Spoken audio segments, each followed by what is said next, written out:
धनु राशि वाले जातक नंदी के कान में बोले ये मनोकामनाएं अवश्य होंगी पूरी। नमस्कार मित्रों, स्वागत है आप सभी का आपके अपने YouTube चैनल धनु की दुनिया में। आज के इस वीडियो में मैं कुछ उपाय बताऊंगा। अगर समस्याएं चल रही हैं आपके जीवन में, परेशानियां चल रही हैं, तो भोलेनाथ के मंदिर के बाहर आपको नंदी खड़ा मिलता है। नंदी के कान में अपनी मनोकामनाएं जो हैं वो बोलना है। और नियम क्या है उसके बोलने के, कैसे बोलने चाहिए, क्या क्या बोलना है आपको और कैसे करना है, इस बात के बारे में मैं इस वीडियो में बताऊंगा। ये जानेंगे हम लोग। चलिए दोस्तों, वीडियो की शुरुआत करते हैं। वीडियो शुरू करने से पहले आप सभी दोस्तों से, भाई बंधुओं से, मित्रों से, माताओं से, बहनों से निवेदन है कि इस वीडियो को लाइक कर दीजिएगा। चैनल पे हमारे पहली बार आए हैं तो दोस्तों इस चैनल को सब्सक्राइब जरूर कर दीजिएगा। सब्सक्राइब कर दिया है तो आपका बहुत बहुत धन्यवाद। तो चलिए शुरुआत करते हैं वीडियो की और जानते हैं नंदी के कान में अपनी मनोकामनाएं कैसे बोलें। कौन से हैं वो 5 नियम मैं बताऊंगा जिसे आपको फॉलो करना है। चलिए शुरुआत करते हैं वीडियो की। दोस्तों, भगवान शिव के जो है सबसे प्रिय गणों में एक जो है वो नंदी को कहा जाता है। नंदी जी को कैलाश पर्वत के द्वारपाल भी कहे जाते हैं। नंदी, आप सभी ने देखा होगा कि शिव मंदिर जब भी आप जाते हैं, भोलेनाथ के मंदिर जब भी जाते हैं, तो शिवलिंग के सामने कुछ दूरी पर नंदी जी विराजमान रहते हैं। उनकी मूर्ति जरूर आपको देखने को मिलती है। कई लोग जब मंदिर जाते हैं तो नंदी के कानों में अपनी मनोकामनाएं बोलते हैं। अगर नहीं पता तो आपने देखा होगा कि नंदी के कान में कुछ लोग कुछ बोलते हुए दिखाई देते हैं। वहाँ पे आप अपनी मनोकामना नंदी के कान में कहते हैं। दोस्तों, हमारे धर्म ग्रंथों की माने तो ऐसी मान्यता है कि नंदी के कानों में अपनी मनोकामनाएं बोलने से वह अवश्य पूरी होती है, जरूर पूरी होती है दोस्तों। लेकिन कई लोग सिर्फ भगवान शिव की पूजा करके ही घर चले आते हैं। लेकिन भगवान शिव के साथ नंदी की भी पूजा आपको करनी है, बेहद महत्वपूर्ण है। हमारे धर्म ग्रंथों के कथा कहानियों के अनुसार भगवान शिव ने नंदी को वरदान दिया था कि जहाँ उनका वास होगा वहाँ नंदी हमेशा विराजमान रहेंगे। वहाँ हमेशा जहाँ भोलेनाथ होते हैं वहाँ नंदी का वास अवश्य होगा। भोलेनाथ ने ऐसा नंदी जी को वरदान दिया था। इसलिए जब भी भोलेनाथ के मंदिर में जाएं, उनकी पूजा अर्चना करें तो साथ साथ नंदी की भी पूजा अर्चना अवश्य करें। और अपने जो भी इच्छाएं हैं, जो भी ख्वाहिशें हैं, आप उनके कान में तब कहें। दूसरा जो है, पहली बात मैंने करी, दूसरी बात यह है कि शिवलिंग के बाद नंदी जी की पूजा करना है बेहद आवश्यक, बहुत ज़रूरी दोस्तों। इसलिए जब भी मंदिर जाएं, शिवलिंग के बाद नंदी की पूजा करें। पहले शिव जी की पूजा करनी है, फिर नंदी की पूजा करनी है। अगर आप शिवलिंग की पूजा करके सीधे मंदिर से बाहर निकल जाते हैं तो आपको शिवलिंग की पूजा का कोई भी फल नहीं मिलेगा, कोई भी पुण्य आप उससे नहीं ले पाएंगे। इसलिए इसका ध्यान रखें। जब भी भोलेनाथ के मंदिर में जाएं, जब भी शिव मंदिर जाएं, तो दोनों की पूजा अर्चना आपको करनी है। पहले भोलेनाथ की करनी है, उसके बाद नंदी की करनी है। तीसरा, शिवलिंग की जो है पूजा जब भी आप करें उसके बाद नंदी के सामने दीपक अवश्य जलाएं। दोस्तों, कहा जाता है शिवलिंग की पूजा करने के बाद नंदी के सामने दीपक अवश्य जलाना चाहिए। इसके बाद नंदी महाराज की आरती अवश्य करनी चाहिए। और किसी से बिना बातचीत किए नंदी के कानों में अपनी मनोकामनाएं बोल दीजिए। जो भी आप बोलिएगा अवश्य वो मनोकामना आपकी पूरी हो जाएगी। आपके जो भी सपने हैं वो पूरे हो जाएंगे।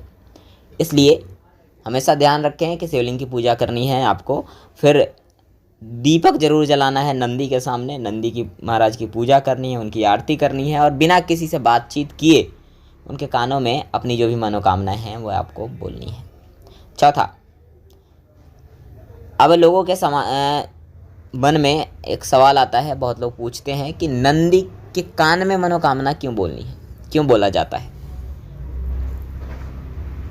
तो दोस्तों, शिव मंदिर में लोग जो है, आपने बहुत बार नोटिस किया होगा कि नंदी के कानों में अपनी मनोकामनाएं बोलते हैं, उसके बाद ही बाहर जाते हैं, जिनको पता है ये बात। दोस्तों, पौराणिक ग्रंथों कथाओं की माने तो कहा जाता है कि शिव जी अधिकतर अपनी तपस्या में लीन रहते थे, हमेशा बिजी रहते थे, हमेशा तपस्या में अपने लीन रहते थे।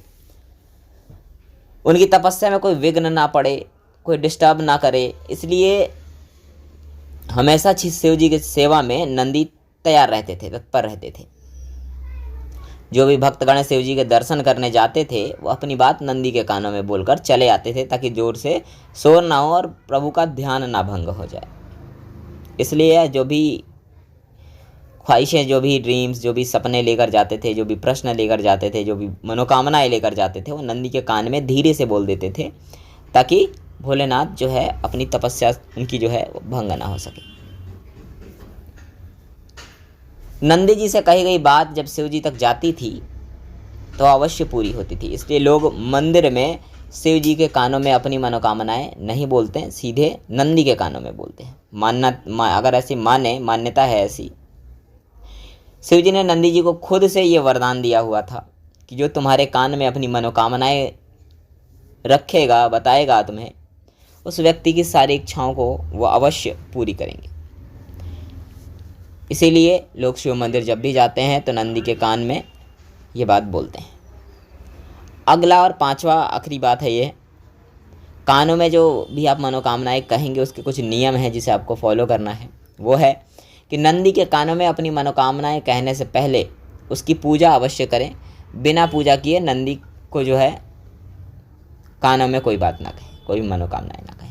कहा जाता है कि व्यक्ति को अपनी मनोकामनाएं नंदी के बाएं कान में बोलनी चाहिए। लेफ्ट कहाँ बोलना है? नंदी के बाएं कान में आपकी जो भी मनोकामनाएं हैं, आपके जो भी ड्रीम्स है, बाएं कान में बोलना है। इस कान में यानी कि बाएं कान में बोलने से अधिक महत्व होता है मनोकामनाओं का। हालांकि आप दूसरे कान में भी अपनी मनोकामना बोल सकते हैं, परंतु दोनों कान में बोल सकते हैं, जिस कान में आपको सही लगे, पर बायां कान में बोलेंगे तो ज़्यादा शुभ माना जाता है। जब आप अपनी मनोकामना बोले तो अपने दोनों हाथों से उनके होठों को ढक लें, ताकि कोई जो है आपको देख नहीं पाए। मुंह अपना ढक लें, ढक के बोलें, ताकि आपको कोई ना देख पाए कि आपने बोला क्या।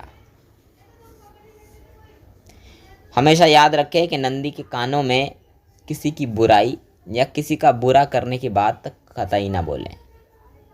इसका उल्टा परिणाम आपके ऊपर ही हो सकता है। जब आप अपनी मनोकामना नंदी जी को बोल दें तो उनके सामने कुछ भेंट भी अवश्य अर्पित करें। जो भी आप सक्षम हो, जितना देने में आप सक्षम हो, वो भेंट आप अवश्य अर्पित करें। आप नंदी जी को फल, प्रसाद, कुछ धन अर्पित कर सकते हैं। जिस चीज़ में आप सक्षम हैं, जो देने में आप सक्षम हैं, वो चीज़ नंदी जी के चरणों में आप अर्पित कर सकते हैं, उन्हें भेंट कर सकते हैं, उन्हें दान कर सकते हैं। तो ये जो 5 बातें मैंने आपको बताई, इसका अवश्य ख्याल रखें। कौन कौन सी बातें थी? पहली थी जो है, मैं आपको एक बार प्रकाश डाल दूं, क्या बोलना है उसके नियम मैंने बताया। फिर शिवलिंग के बाद नंदी की पूजा करनी चाहिए, ये मैंने दूसरी बार बताया। दूसरे उपाय थे। तीसरी बात मैंने कही, शिव जी की पूजा के बाद नंदी के सामने दीपक आपको जलाना है। चौथी बात में मैंने आपको बताया, चौथे टॉपिक में ये बताया कि नंदी के कानों में ही मनोकामनाएं क्यों बोलते हैं, भोलेनाथ के कानों में सीधे क्यों नहीं बोलते। और आखिरी और अंतिम बार मैंने आपको 5वीं बार में समझाया था कि कानों में मनोकामना बोलने के जो नियम हैं वो क्या हैं, कौन कौन से नियम को आपको फॉलो करना है नंदी के कान में कुछ भी कहते समय। इन बातों का आपको ध्यान रखना है। ये उपाय करिए, आपके जीवन में जो भी समस्याएं हैं अवश्य दूर होंगी। भोलेनाथ की कृपा आपके ऊपर बनेगी। अक्सर लोग ये गलतियां करते हैं, लोगों को जानकारी नहीं होती। इस वीडियो बनाने का मकसद ही यही है कि सही जानकारी हो। गलत जानकारी का गलत परिणाम देखने को मिलता है।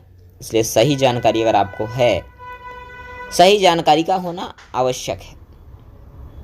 तो जब भी आप अगर ये गलतियां करते हैं, ये सब चीज़ों को सुधारने का प्रयास करिए। जब भी भोलेनाथ के मंदिर में जाइए तो इस बातों को अवश्य याद रखिए। और जो भी आपकी मनोकामनाएं हैं आप बोलें नंदी के कानों में, अवश्य वो आपकी मनोकामनाएं पूरी होंगी, अवश्य वो आपकी ड्रीम्स पूरी होंगी। उम्मीद करता हूं दोस्तों ये वीडियो पसंद आई होगी। पसंद आई है तो लाइक करके कमेंट सेक्शन में अपना नाम लिखिएगा, ताकि मुझे पता चल सके ये वीडियो आपको अच्छी लगी है।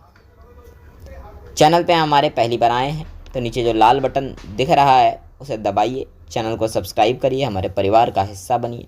ये यूट्यूब चैनल नहीं, एक परिवार है जिसमें आप भी हमारे परिवार का सदस्य बन सकते हैं। मिलते हैं आप सभी से एक नई वीडियो के साथ। तब तक के लिए खुश रहें, मुस्कुराते रहें।